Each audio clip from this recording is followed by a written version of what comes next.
everyone, and welcome back to ZombieHorse. As we continue to take our journey into the scary things. The scary things. The super scary things. As Halloween approaches, we must breed some crappy pasta. I want a chocolate chip cookie right now.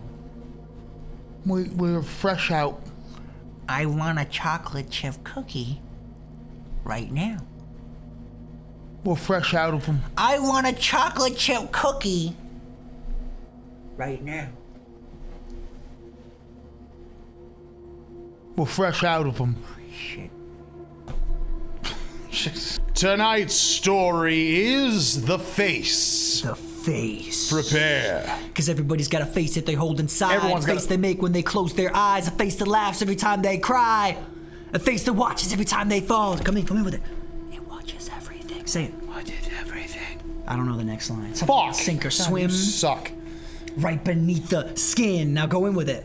It's like I'm paranoid. looking over my back. It's like a whirlwind. Inside of my head. It's like a fuck shit. Now you screwed it up. Fuck you. Now Justin screwed up. You're so screwed up too. Yeah, fuck you, man. I was once a normal member of society, just as you are. I had a job, family, and friends. I was a happy person who was confident in her own decisions and appearance, something that is rare among the female sex. Apparently, being confident in making your own decisions is rare in the female sex. What is this, the fucking Middle East? You're a woman. I thought you were gonna do a chest burster thing from Alien. No, these are my boobs. Is that the nipple right there? No, that's the silicone. I was my own person, not tied down by the thoughts and opinions of others, as can often happen in a group of friends. My friends envied me for my confidence and happiness. In spite of all of this, there was one thing that I lacked that kept me up at night, tossing and turning. It all began when I awoke from...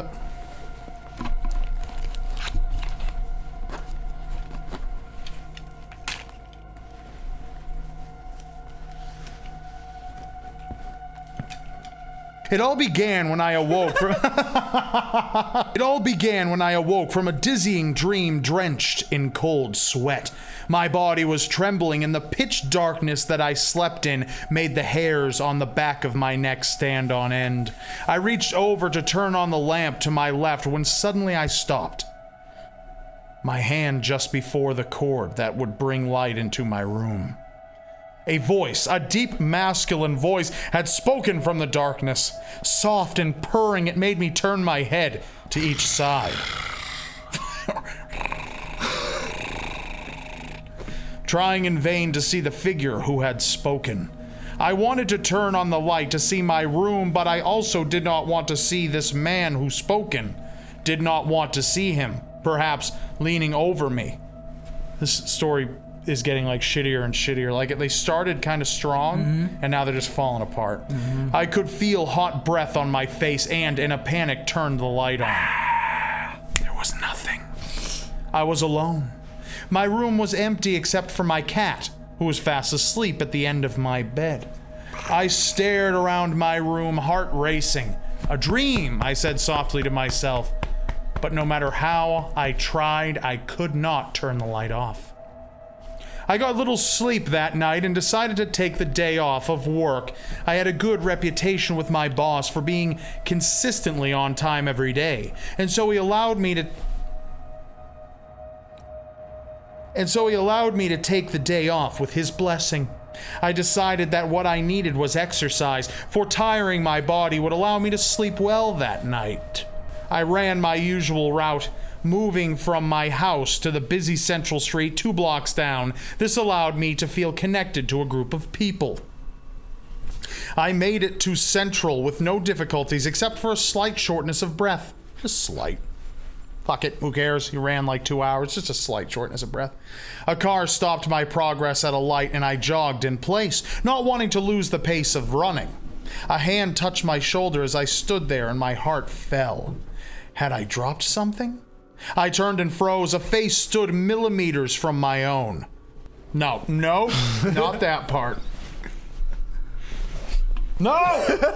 Hot breath pierced my nostrils, the same hot breath that had haunted me last night. The face was laughing, the lips pulled taut in a joyful smile. His laughter rang in my ears.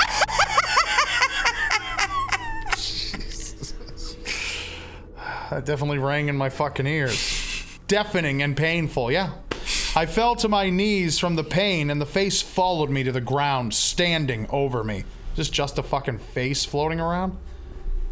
Tears began to well in my eyes when suddenly the laughter ceased and the stinging pain in my head vanished as suddenly as the face had appeared.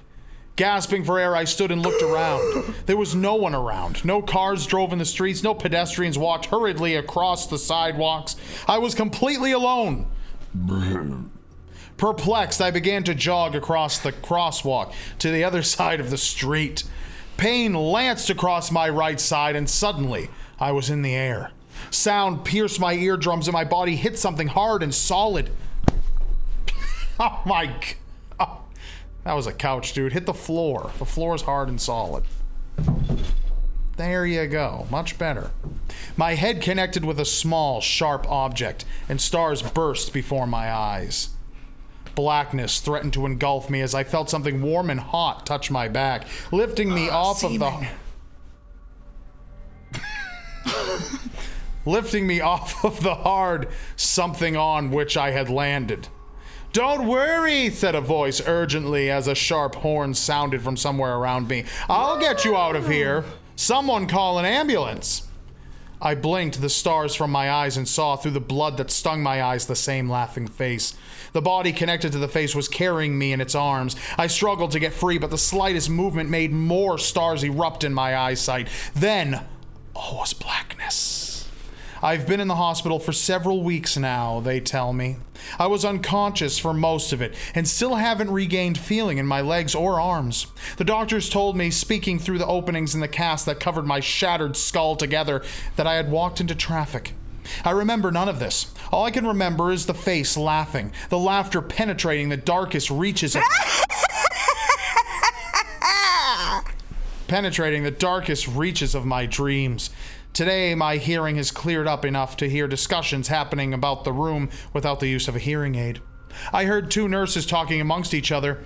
Something about a rapist who was arrested. His house was next door to a small apartment complex 2 blocks down from Central. The apartment, apparently, had a room available. A room? Wait, what? What does that have to do with anything? What does a room being available have to do with anything? That's the end? Yeah. Happiness, in spite of I was happy, dizzying dream, drenched in cold sweat, body trembling, blah, blah, blah. I reach over, turn on the lamp, face. Scary wasn't there, but it was the face. Dream, blah, blah, blah. Consistently, he let you take the day off because you didn't get much sleep. Then you ran, and that's when the guy popped up. Apparently, the apartment apparently had a room available. I don't get it, what that fucking... What... Do you get what that has to do with anything? Anything? Me too.